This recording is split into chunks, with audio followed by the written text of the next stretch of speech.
అందరికీ నమస్కారం అండి. కాలీఫ్లవర్ 65 అండి. చాలా అంటే చాలా బాగుంటుంది. చికెన్కి మించిన 65 అనేది చెప్తాను నేనైతే.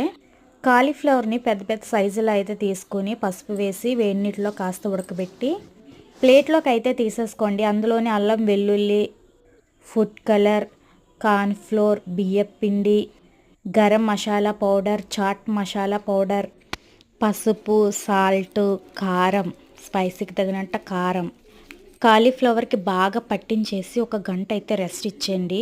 నేను చూపించే విధంగా అయితే కలుపుకోండి. మన కాలీఫ్లవర్కి అయితే ఇలా మనం పెట్టిన స్టఫింగ్ అయితే అంటుకొని ఉండాలి. హీట్ అయిన ఆయిల్లో ఈ ఫ్లవర్స్ అన్నిటిని వేసుకుని సిమ్లో పెట్టేసుకొని క్రిస్పీగా అనేది వేయించుకోవాలండి. వేయించిన తర్వాత వీటిని అయితే పక్కగా అయితే తీసి అదే ఆయిల్లో పచ్చిమిరపకాయలు, జీడిపప్పు, కరివేపాకును కూడా వేయించేసుకుని ఇలా కాలీఫ్లవర్లో వేసుకుంటే కాలీఫ్లవర్ 65 అయితే చాలా అంటే చాలా బాగుంటుంది. మీరు కూడా మీ ఇంట్లో ట్రై చేయండి.